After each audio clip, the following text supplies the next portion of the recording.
and welcome to the Open Book channel. My name is Ollie, your designated open book. In my last video, I recommended two contemporary young adult novels that were fiction, one being The Perks of Being a Wallflower, and I made the comment that I personally wanted more time to linger in the resolution after the big reveal about the main character at the end. So in response to that feeling, I thought it would be interesting to then review a book that I felt did the exact opposite, which I felt about the 2/3 to 3/4 point through the novel, and then in the end I actually ended up feeling the exact same way about the ending.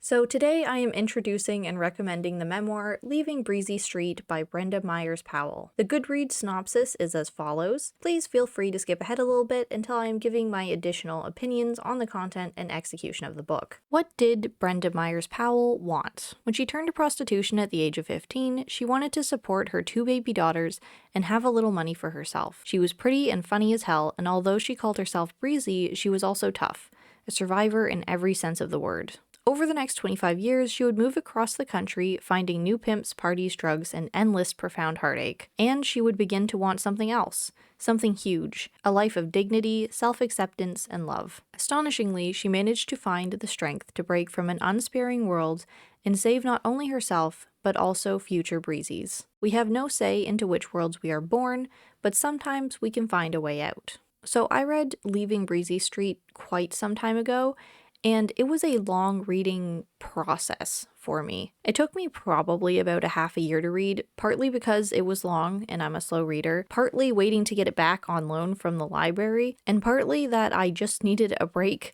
after the quite upsetting contents at the start. Breezy Street was like the Lovely Bones levels of upsetting right off the bat, so be ready for that. More so, obviously, because this is a non-fiction recounting of Myers-Powell's life. The greatest asset of the novel was the voice Brenda brought to it. Immediately you feel a connection to her. She's quite charismatic, and that absolutely comes through in the writing itself. All of the dialect, inflection, and word choice makes it feel both raw and unedited, but like in a good way. Like I said, the first sections of the memoir are quite upsetting content. Unlike you might assume from the Goodreads description, the story does not start with Brenda, aka Breezy, as a teenage mother trying to make ends meet.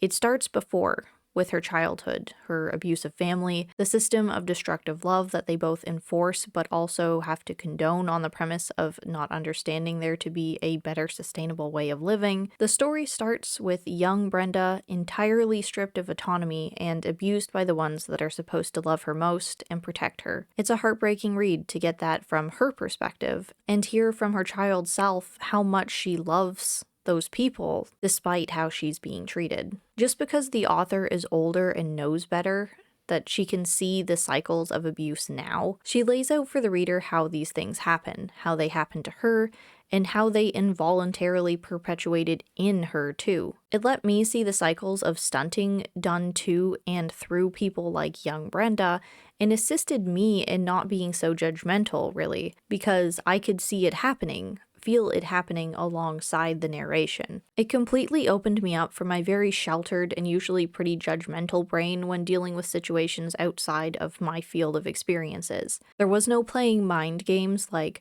oh, they should have done this or that.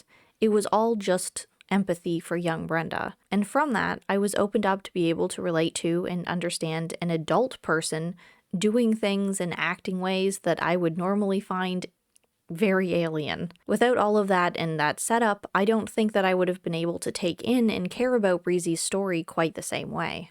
All that said, all that praise, which it rightfully deserves, I do think that if the book had roughly been cut in half, word count wise, that I would have been close to a 5 out of 5 stars for me. It was really emotional reading Brenda's childhood and all the wrongs that someone can go through even though there isn't necessarily a constant presence of malevolence. People are just very flawed, and they hurt the ones they love because of those flaws, and it's tragic. As much as the first parts were upsetting, which slowed down my reading process, the last parts also ended up dragging. I'd say it was about 3/4 of the way through.